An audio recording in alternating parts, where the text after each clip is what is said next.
नमस्कार दोस्तों, मैं सतीश सुमन आपके अपने YouTube चैनल श्रेष्ठ भारत में आपका स्वागत करता हूं। दोस्तों, हमने पिछली वीडियो के माध्यम से पढ़ा था पाल वंश और उसके शासकों के बारे में, और इसी क्रम में आज हम पढ़ने वाले हैं राष्ट्रकूट वंश के बारे में।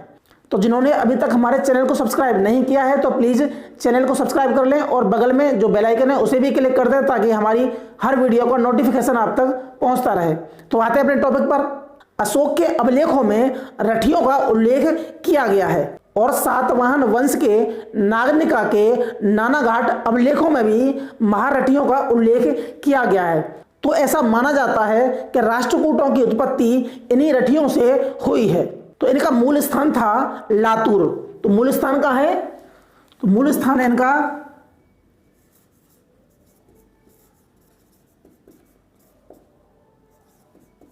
लातूर, जो वर्तमान में लातूर है, और जिला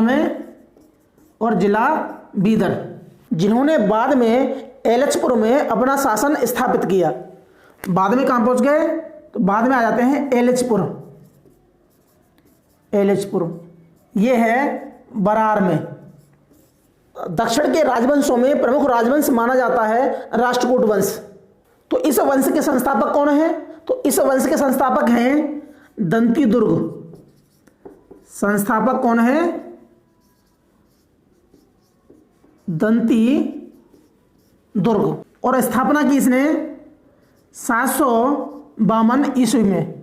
इससे पहले दंती दुर्ग चालुक्यों के सामंत के रूप में कार्य कर रहा था। इस दंती दुर्ग ने चालुक्य शासक कीर्तिवर्मन को परास्त किया और उनके आधिपत्य से स्वतंत्र हो गया। तो परास्त किसे किया? चालुक्यों का सामंत था, ठीक है। चालुक्य शासक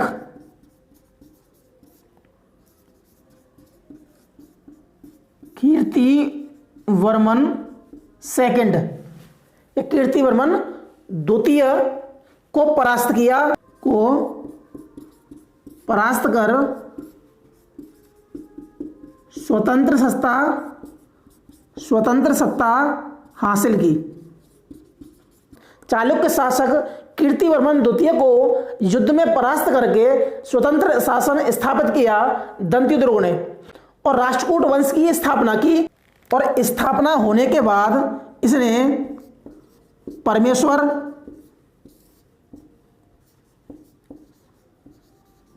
परम भट्टारक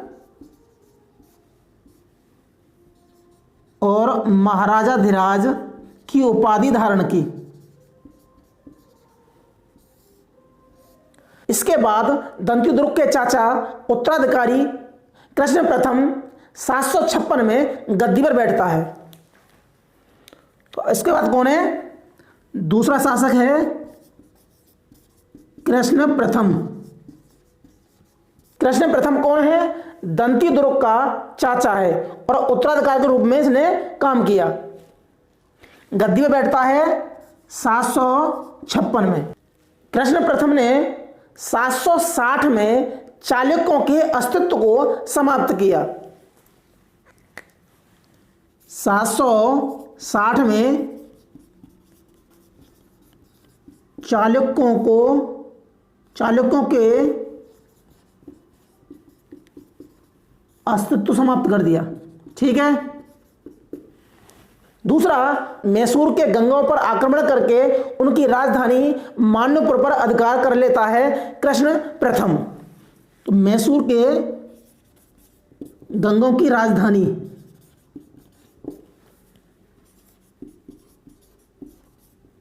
मान्यपुर पर अधिकार,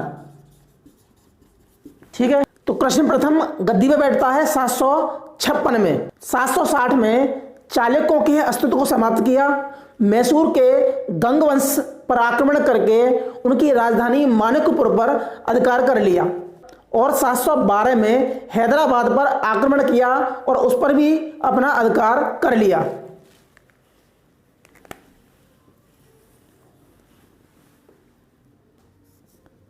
712 में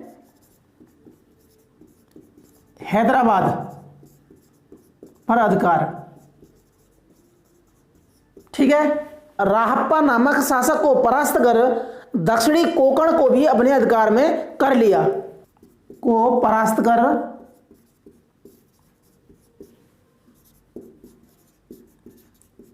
दक्षिणी कोंकण पर अधिकार। ठीक है। एलोरा में कैलाश मंदिर की स्थापना। एलोरा में गुहा मंदिर,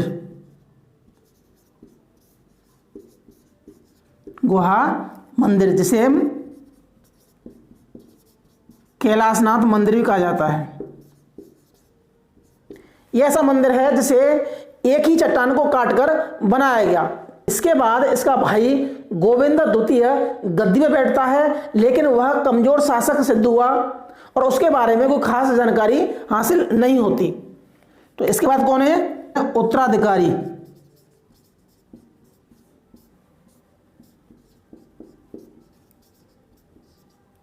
गोविंद द्वितीय। ठीक है। पढ़ेंगे हम तीसरा राजा ध्रुव। शासनकाल रहता है इसका 779 से 793। ठीक है। हमने पिछली वीडियो के माध्यम से पढ़ा कन्नौज पर त्रिपक्षीय संघर्ष को, जिसमें राष्ट्रकूट शासक ध्रुव के द्वारा पालवंश के शासक धर्मपाल को हराया गया, गुर्जर प्रतिहार वंश के शासक वत्सराज को हराया गया। इसे धारावर्ष के नाम से भी जाना जाता है। वेंगी के चालुक्य शासक विष्णु वर्मन चतुर्थ। ठीक है। और पल्लव नरेश दंती वर्मन से संधि कर ली। ठीक है। इससे क्या किया? संधि कर ली। वेंगी के चालुक्य शासक विष्णुवर्धन चतुर्थ और पल्लव नरेश दंती वर्मन से संधि कर लेता है ध्रुव, और मैसूर के गंग शासक को भी पराजित करता है ध्रुव। मैसूर के गंगवंशी शासक, नाम था उसका श्री पुरुष मुत्रस। ठीक है। तो मैसूर के गंगवंशीय शासक श्री पुरुष मुत्रस को परास्त किया और इसके युवराज शिव कुमार को बंदी बनाया। त्रिपक्षीय संघर्ष में इसने पालवंश के शासक धर्मपाल को और गुर्जर प्रतिहार वंश के शासक वत्सराज को पराजित किया। त्रिपक्षीय संघर्ष में धर्मपाल और वत्सराज को पराजित किया। ठीक है। तो संस्थापक कौन है इस वंश का? दंतिदुर्ग, जिसने 752 ईस्वी में चालुक्य वंशी शासक कीर्तिवर्मन द्वितीय को परास्त किया और स्वतंत्र शासन स्थापित किया। उसके बाद उसने परमेश्वर, परम भट्टारक और महाराजाधिराज की उपाधि धारण की। इसके बाद इसका चाचा और उत्तराधिकारी गद्दी में बैठता है कृष्ण प्रथम 756 ईस्वी में। 760 ईस्वी में चालुक्यों को परास्त किया और मैसूर के गंग शासकों पर आक्रमण करके उनकी राजधानी मांडपुर पर अधिकार कर लेता है यह कृष्ण प्रथम। ठीक। 712 में हैदराबाद पर आक्रमण किया। उसके बाद काम क्या है कि एलोरा में गुहा मंदिर की स्थापना, जो कि एक ही चट्टान को काटकर बनाया गया था। उत्तराधिकारी रहता है इसका गोविंद द्वितीय, लेकिन कमजोर शासक रहा है। इसके बाद शासन आता है ध्रुव का, जो कि 789 से लेकर 793 तक गद्दी पर रहता है। काम क्या किया इसने? वेंगी के चालुक्य शासकों विष्णुवर्धन चतुर्थ और पल्लव नरेश दंती वर्मन के साथ संधि की। मैसूर के गंगवंशी शासक श्री पुरुष मुत्रस को परास्त कर उसके युवराज शिव कुमार को बंदी बनाया। त्रिपक्षीय संघर्ष के दौरान पाल वंश के शासक धर्मपाल को हराया और गुर्जर प्रतिहार वंश के शासक वत्सराज को पराजित किया झांसी में। और इसके बाद शासन आता है गोविंद तृतीय का। और शासन रहता है इसका 793 से लेकर 814 तक। ठीक है, महत्वपूर्ण बातें क्या है इसके अंदर? कौन है? ध्रुव का पुत्र। ठीक, कन्नौज के त्रिपक्षीय संघर्ष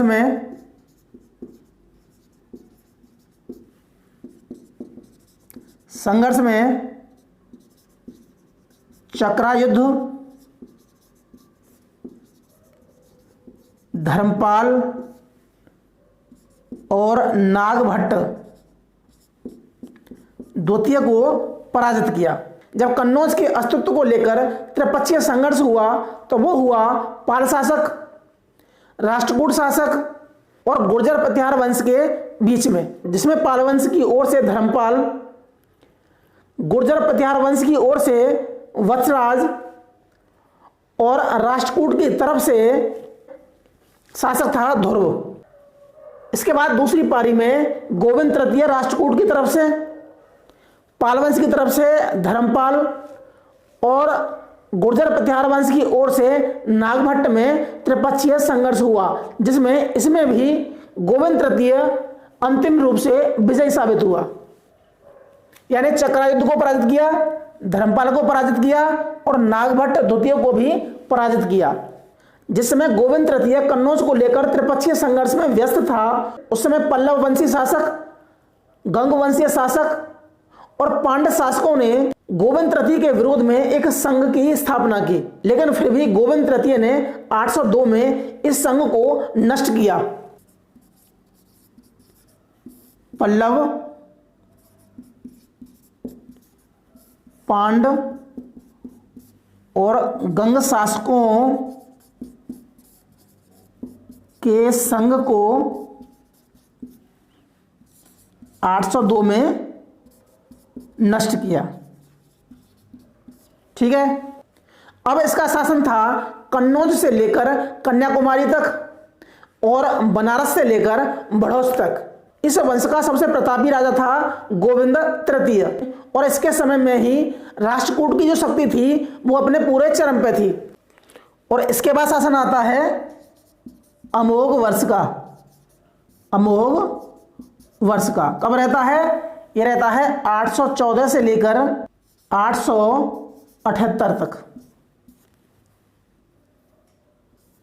अमोघ वर्ष गोविंद तृतीय का अल्पवयस्क पुत्र था और कर्क के संरक्षण में गद्दी में बैठता है 814 में। तो संरक्षक कौन था? कर्क। संरक्षक है कर्क। ठीक है, पूर्वी चालुक्यों और गंगों को पराजित किया, तो इसने भी चालुक्यों और गंगों को, चालुक्य और गंगों को परास्त किया।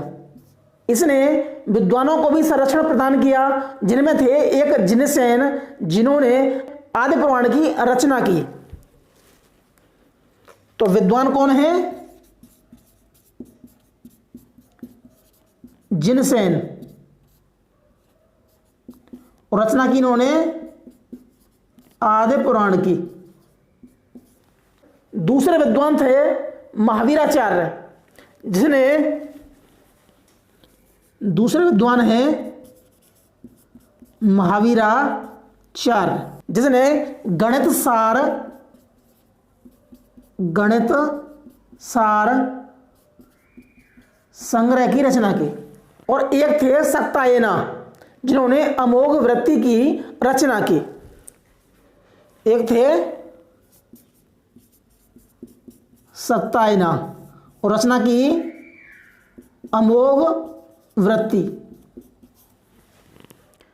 राष्ट्रकूट शासक अमोघ वर्ष ने किस ग्रंथ की रचना की? तो वो थी कविराज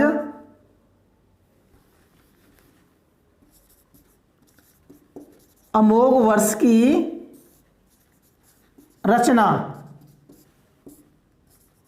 नाम था कविराज मार्ग। ठीक है, किसमें थी? कन्नड़ भाषा में थी। तो अमोघ वर्ष की रचना का नाम था कविराज मार्ग, जो कि कन्नड़ भाषा में लिखी थी। तो यह शासक अपने आप में एक कवि था, एक लेखक था, और इसने मान्यखेत को राजधानी बनाया। मान्यखेत को राजधानी बनाया। अब शासन आता है कृष्ण द्वितीय का। कृष्ण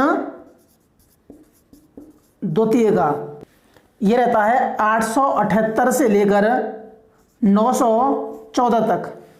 ठीक है, कृष्ण द्वितीय का शासनकाल रहता है 878 से लेकर 914 तक। कृष्ण द्वितीय इस वंश का दूसरा कमजोर शासक था। चालुक्यों ने इसे पराजित किया और इसके विषय में कोई खास जानकारी नहीं है। अगला शासक आता है इंद्र तृतीय।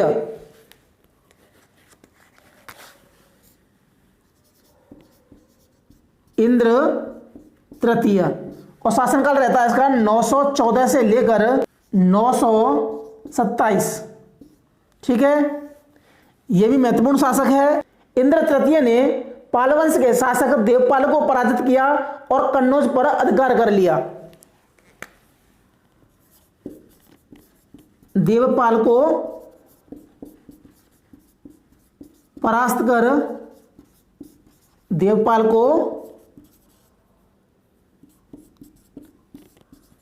कर कन्नौज पर अधिकार में ले लिया। ठीक है, तो इसने किसको पराजित किया? तो पालवंश के शासक देवपाल को परास्त किया और कन्नौज पर अपना शासन स्थापित किया। और इसी के शासनकाल में आता है बगदाद निवासी अल मसूदी। बगदाद या बगदादी अल मसूदी भारत आया और उसने इंद्र तृतीय को भारत का सर्वश्रेष्ठ शासक कहा है। गोविंद चतुर्थ और अमोघ वर्ष द्वितीय, इन दोनों शासक का शासनकाल रहता है 927 से लेकर 939 तक। ये भी इस वंश के कमजोर शासक थे, गोविंद चतुर्थ और अमोघ वर्ष द्वितीय। इनके बारे में भी कोई खास बात नहीं है। इसके बाद आता है कृष्ण तृतीय। कृष्ण तृतीय यह आता है 939 से लेकर 965 के मध्य शासनकाल रहता है इसका। गंगों की सहायता से चोलों को परास्त किया। गंगों की सहायता से चोलों को परास्त किया और कांची तंजौर पर अधिकार कर लिया। इसलिए इसे कांचीयम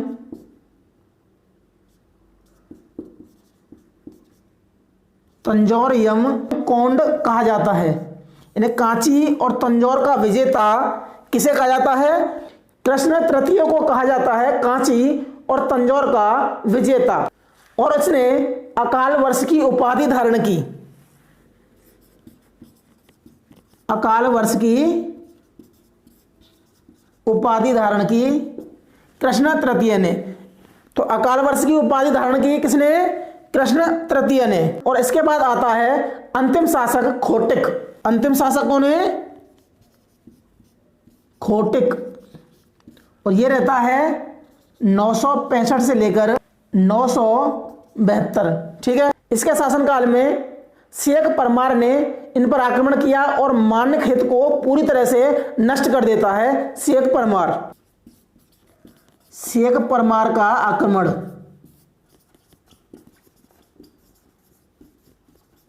ठीक है, और मान्यखेत जो कि इनकी राजधानी थी उसको पूरी तरह से नष्ट कर देता है और अपना शासन स्थापित कर देता है। तो पहला शासक कौन है इस वंश का?